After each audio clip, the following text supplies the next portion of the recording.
se sigue viendo. Bien, no sé si me oyen bien. Bien. Pues en primer lugar agradecer a los organizadores la invitación a participar en estas jornadas y muy especialmente a Berta por haberse acordado de mí y de las palabras tan amables y bonitas que me ha dirigido. Aquellos que tenemos vocación docente, nada más gratificante que los antiguos alumnos se acuerden de uno y que piensen que todavía podemos aportar alguna cosa, especialmente en estos tiempos tan convulsos que nos está tocando vivir.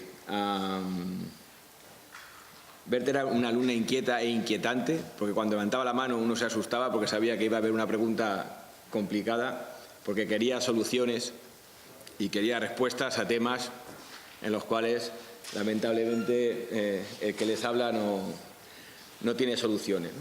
Y de eso voy a intentar explicar, ¿no? Básicamente lo que voy a proponer es que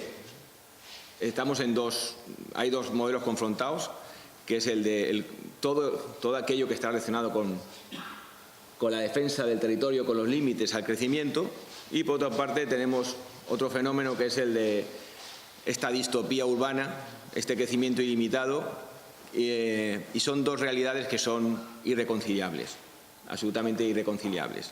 Y eso yo creo que era lo que le inquietaba a Berta, ¿no? El encontrarse con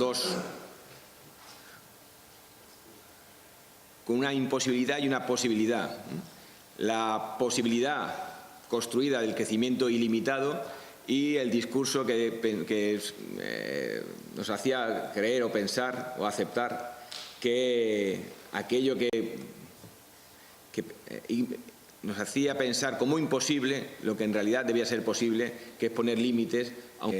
Agradezco que, por lo tanto, que me haya invitado, porque en ese tiempo tan convulso al que me he referido antes, pues hablar de caminos tengo un follón con las gafas porque hace 5 años tenía una vista de águila y ahora no veo ni lejos ni veo de cerca, y me tengo que quitar para ver a ustedes y ponérmelas para verme yo, y llevo un follón de gafas que no me aclaro. Pero en fin, tampoco, ahora veo esto pero no veo la imagen. Yo estaba perfectamente hace 5 años, fue cumplir 50 y pegar un bajón. Exactamente. Bueno, vamos a ver, lo salvaremos como podamos.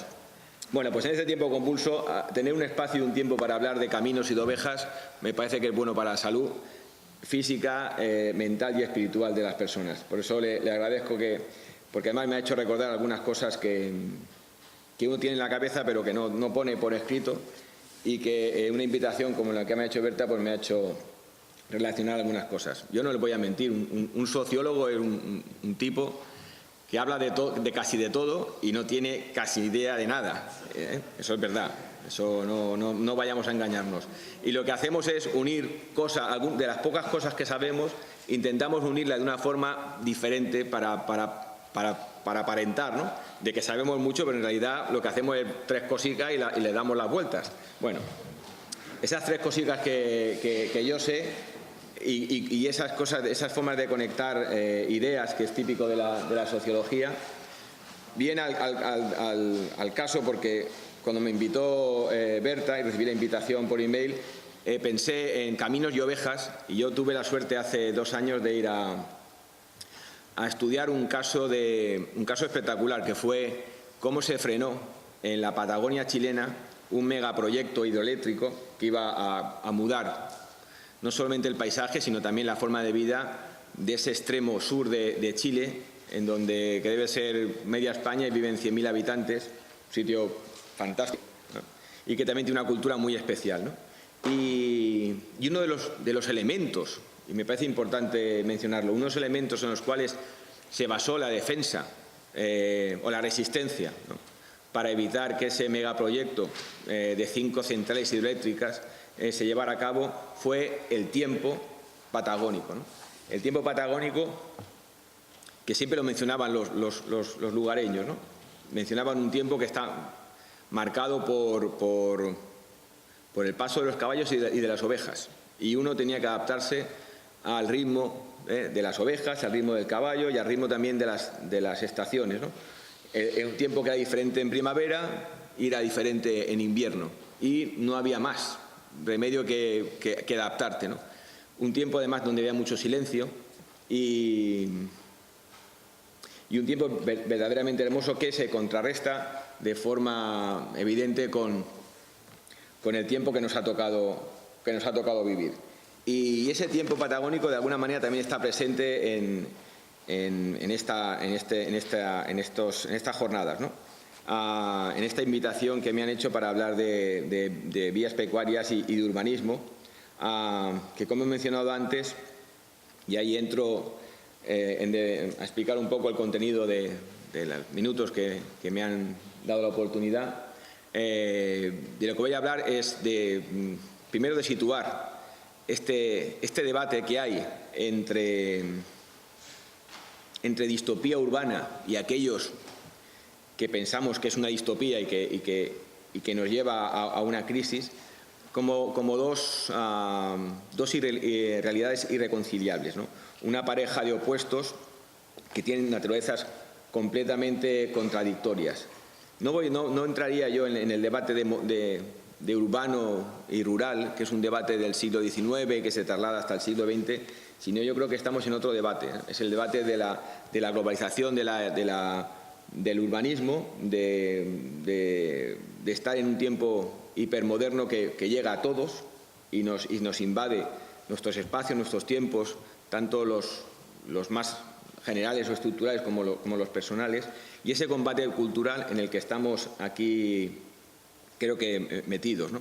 Huertos urbanos, vías pecuarias, el patibel, al final yo creo que son intentos de frenar y de resistirse a esta invasión, ¿no?, de la hipermodernidad, que ahora explicaré un poco lo que creo que es, y que nos está comiendo y nos está llevando a una crisis global, una hipermodernidad que tiene como su expresión máxima la ciudad, el urbanismo distópico en el que ya nos encontramos, porque no hace falta ver un telefilm de estos de Black Mirror, no hace falta para saber lo que es una distopía, con salir un poco y mirar con ojos un poco abiertos, uno se da cuenta que ya vivimos en un mundo urbano absolutamente distópico, en donde los efectos positivos del urbanismo que los ha tenido empiezan a ser inferiores a los desventajas y efectos negativos que produce. Bueno, lo que voy a hablar es situar un poco más este debate entre posmodernidad e hipermodernidad, porque yo creo que en ese combate cultural, pues de estos vías pecuarias, huertos urbanos, lo del patibel, yo creo que es una crítica posmoderna a la hipermodernidad. Después hablaré de la necesidad de poner límites a la distopía urbana utilizando dos variables fundamentales en la sociología, como es el tiempo y el espacio. Para eso he hecho la introducción del tiempo patagónico. Mostrar cómo la resistencia a la que estamos, a la que podemos oponernos para no ver colonizados también nuestros mundos vitales, y por último ya bajar al plano urbanístico para adecuarme a la petición que me hicieron los organizadores de hablar también de urbanismo y vías pecuarias, y hablar un poco de planificación urbana a escala local.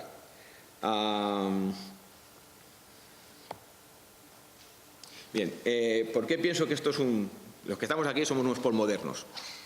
¿Por qué? Pero no nos oponemos a la modernidad, sino que nos oponemos a la hipermodernidad. ¿Y esto qué quiere decir? Bueno, de entrada lo que quiere decir esta idea que le he hecho al principio de hablar de mucho sin saber mucho de esas cosas, ¿no? Más allá del truco dialéctico, yo creo que la modernidad empieza probablemente con Descartes, y acá está las bombas de Hiroshima y Nagasaki y los campos de exterminio nazis. A partir de ahí comienza otro periodo marcado por el descubrimiento del ADN, por Internet y el 11S del 2001, que marca, yo creo que la entrada definitiva de un tiempo hipermoderno. Entre Hiroshima, Nagasaki y los campos de exterminio y el 11S hay una serie de personajes muy inteligentes esos gigantes a los cuales de vez en cuando nos subimos para ver el mundo de una forma distinta y más elevada, que se dan cuenta que esa última modernidad iba a llevar al ser humano al desastre, ¿no? Tenemos ahí, por ejemplo, en medio ambiente tenemos pues, los escritos de Schumacher sobre Lo pequeño es hermoso, o Rachel Carson, La primavera silenciosa, por hablar algunos. En España tenemos a Miguel Delibes también con algunos de sus libros. Después tenemos, por ejemplo, la Escuela de Frankfurt con los filósofos judíos alemanes los que pudieron escapar de la matanza nazi y se fueron a Estados Unidos y generaron una crítica. Después vendrían los existencialistas franceses para criticar al sistema. Y después, eso en los años 80 desbarró, estos posmodernos desbarraron. Foucault fue uno de los primeros que empezó, probablemente porque a los franceses les gusta más hacer... espero que aquí no hay nadie... ¿Hay algún francés? ¿No? Bueno. Francófilos. Bueno, pero los filósofos, por lo menos los sociólogos franceses, les gusta más hacer oscuro lo claro. Y les gusta sobre todo un lenguaje muy, muy oscuro para que sentirse un poco por encima de los demás, ¿no? Y después ya vino Derrida, por ejemplo, que al cual no le entiende nadie, y el tipo estaba tan orgulloso que no le entendiera nadie. Estos últimos posmodernos sí que criticaban la modernidad pues, del siglo XVIII, la de libertad, igualdad y fraternidad. Pero ahora, los posmodernos que somos nosotros, me parece, Berta, por ejemplo, un ejemplo perfecto de posmodernidad, no está en contra de la modernidad antigua, ¿no? Sino que está en contra de esta hipermodernidad. Ya no critica el siglo 1950, ya lo que está criticando en qué nos hemos convertido a partir de los años 80, 90 y en adelante, ¿no? Y por eso creo que hay un debate cultural entre los posmodernos, que probablemente queremos recuperar los valores centrales de la modernidad, y los hipermodernos que tienen que construyen un mundo, una probabilidad, un mundo posible en el cual el crecimiento ilimitado se convierte en la meta, lo cual es una utopía, una distopía, porque es imposible el crecimiento ilimitado en un mundo limitado como es el planeta Tierra, ¿no? Las vías pecuarias, los caminos, las cañadas, son una forma, esta lucha por defender, es una lucha una resistencia por poner los límites, ¿no?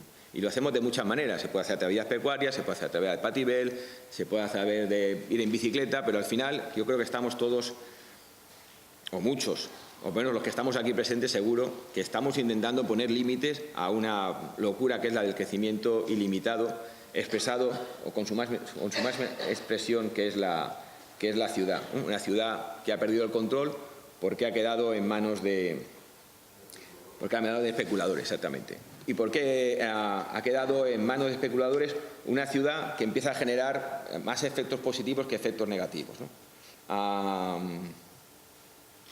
Y lo hace pues porque, como han mencionado, hay una élite que es capaz de, utilizando sus capitales y sus estrategias, es capaz de conducir la ciudad es capaz de apropiarse o monopolizar los efectos positivos que la ciudad genera y traslada a otros grupos sociales en el tiempo o en el espacio los efectos negativos de sus decisiones. Yo creo que ahí es un elemento clave para entender esta hipermovilidad.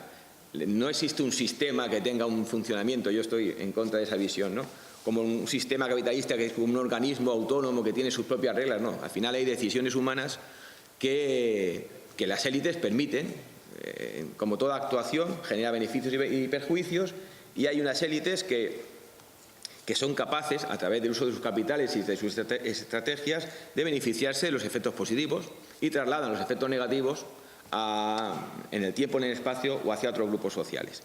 Además de esas estrategias, se genera, y esto es más, es condición sine qua non, una estructura cultural, una cultura que, como he dicho antes, produce posibilidades y produce imposibilidades.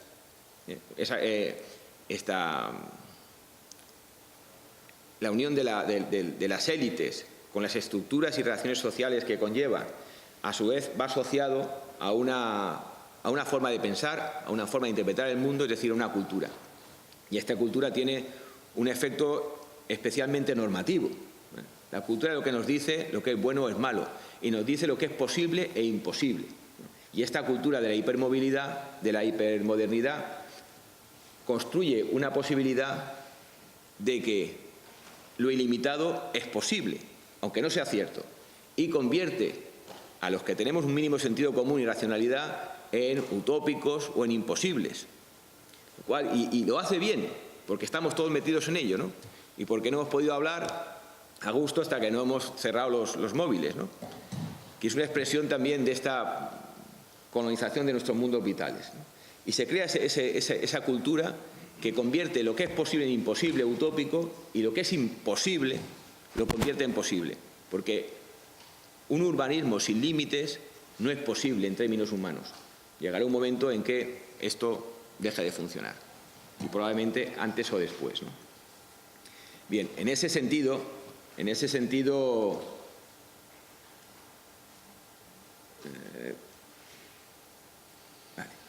tenemos, por tanto, una posmodernidad que plantea unos presupuestos críticos contra la hipermodernidad y que se rebela contra el dominio y control que está haciendo sobre nuestras vidas, ¿no?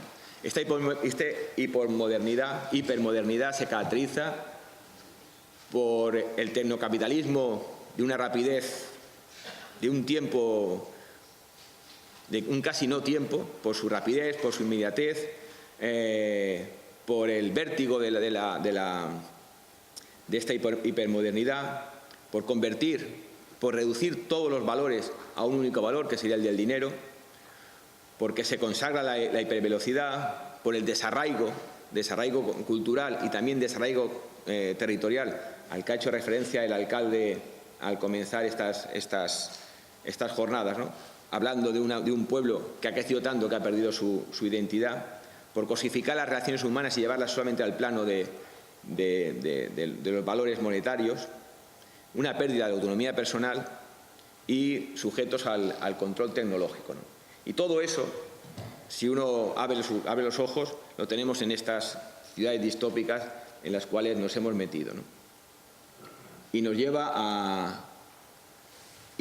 a un planteamiento irreconciliable entre la propuesta de la posmodernidad y la propuesta del urbanismo distópico, ¿no?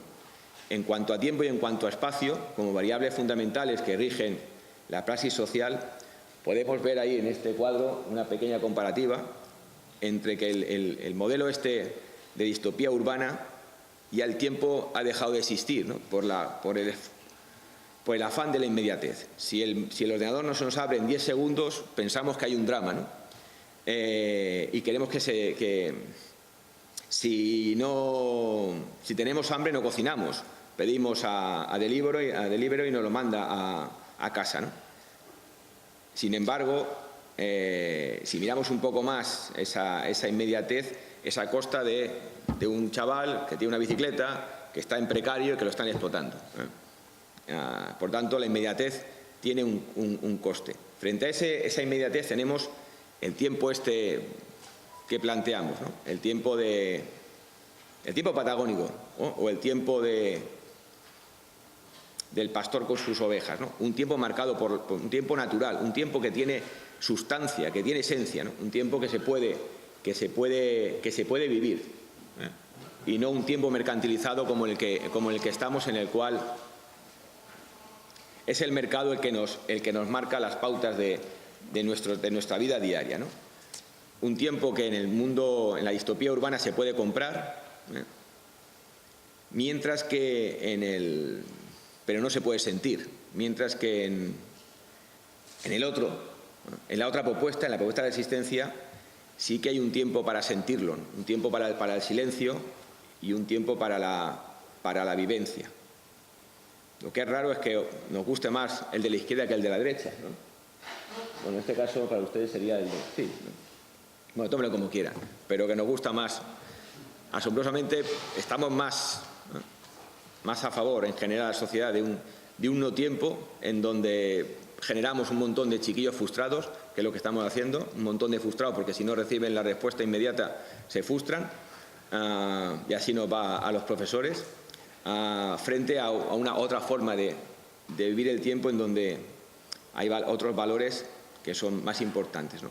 Y al igual que el tiempo es irreconciliable, también el espacio. Las dos propuestas de espacio son irreconciliables, ¿no?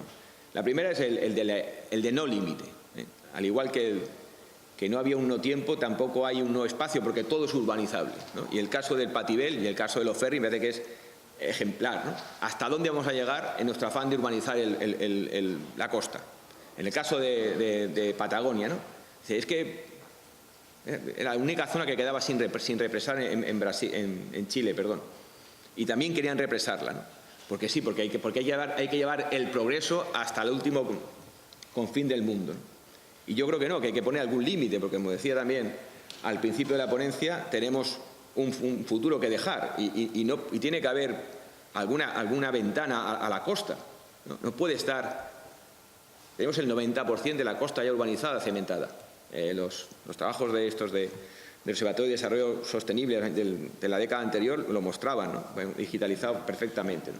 Un límite, si es que es lo mínimo que se puede pedir, que pongamos un límite, dejemos un hueco, ¿eh? Y sin embargo el Patibel ha recibido críticas por todo, bueno, unas críticas y unos palos que ha recibido la Consellería por eso, que todavía dura, ¿no? Y presiones constantes, y lo único que se pide es que haya un hueco para mirar el mar, que me parece que es lo mínimo que se puede hacer, además en una zona turística, porque si no, si yo me compro un chalet allí y no puedo ver el mar, pues también es un coste económico, ¿no? Que me parece que también es un elemento ya, hablando solamente en términos económicos. Este modelo de ciudad distópica piensa que está todo vacío, o sea, que lo que no es urbano es un vacío, y si ven los planos de los urbanistas, ven que está dibujada la ciudad y el resto es un blanco, ¿no? Cuando ese blanco está lleno de cosas. Y yo creo que nosotros sí que vemos que hay un contenido ecosistémico, hay un montón de cultura y un montón de naturaleza que tiene que ser preservada, pues porque sí, porque es que si no dejamos de ser. Y me parece que es importante, ¿no? En ese vacío, utilizando Heidegger, no estamos. Solo estamos en un territorio que esté lleno. El ser nuestro está, porque está rodeado de cosas, ¿no?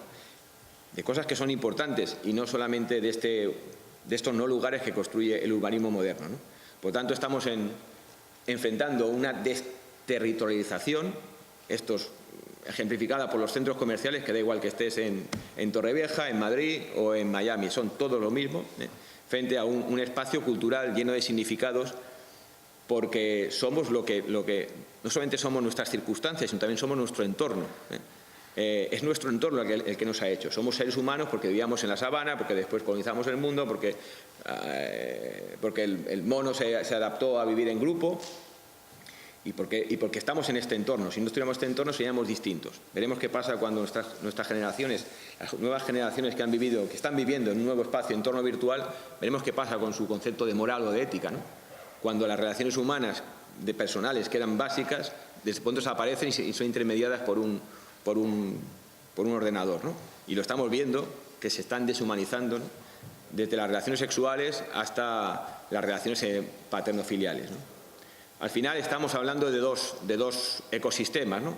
Un ecosistema tecnológico frío y un ecosistema en el cual seamos todavía conscientes de que si llueve mucho, pues no hay que salir de casa y no hay que culpar a las administraciones, ¿no? Simplemente cuando llueve mucho, pues uno se pone un paraguas o se queda quieto. Vale, ya voy terminando. Bien.